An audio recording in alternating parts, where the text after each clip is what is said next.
Hello everyone. Today we talk about how to fix the app of KidooDleTv. We will go to settings.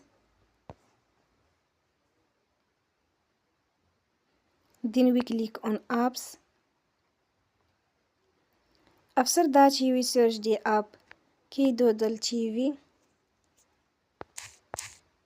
and you will click.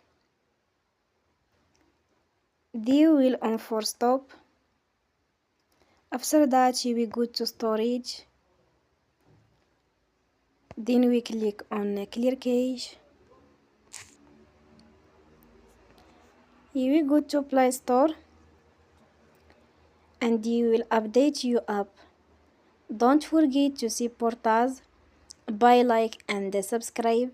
See you next time and thank you for watching.